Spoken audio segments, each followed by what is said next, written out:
Hello, hello, hello!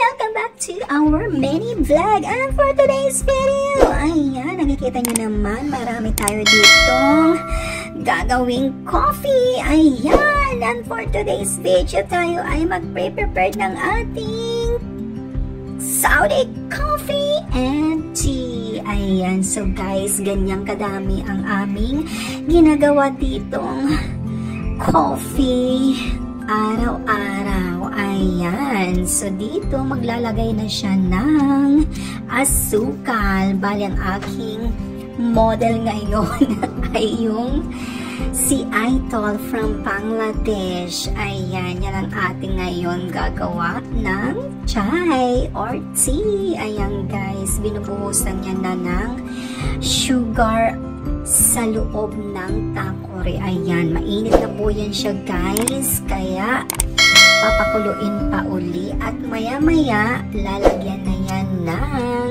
tea bag. Ayan. Tapos, dun sa dulo naman, ang ating pinapakuluang Saudi coffee. Ayan. So, dito, maglalagay na si Aitol ng tea bag. Ayan, 9 pieces of tea bag po yan, guys. So, madami-daming tea bag dahil malaki ang kanyang gagawing tea at madami-dami ang tubig. So, kailangan madami ding tea bag at depende, guys, kung strong or mild na tea ang inyong iinumin. Kung strong, kailangan madami siyang tea bag. Ayan, bumubula-bulabok na ang tubig. So, ipapasok lang yan siya dyan. At maya-maya, guys, hindi yan ibababad ng matagal. Kukunin din yan. Tatanggalin din yung tea bag na yan. Kasi, pag inabad yan, papait na po ang ating tea. So, kukunin lang natin dito ang katas. Ayan. So, papakuluan yung tea bag ng ilang minutes. Tapos, tatanggalin na yan siya, guys, sa loob ng takori.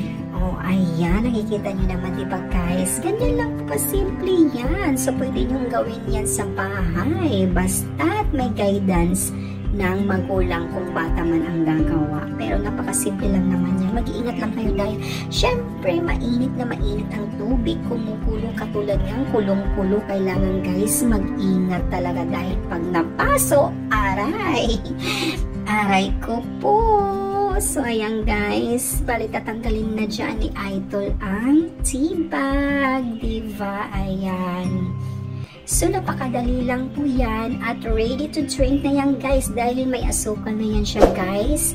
Pwede nyo yan siya parisan ng tinapay or anumang ipapares yung sweet or pagkain or bread, anything, guys. Basta ready na yan siya, guys. Ganyan lang yan siya. Tapos, papahinaan nyo na yung init or yung apoy para hindi na siya umapaw ng umapaw. O, diba?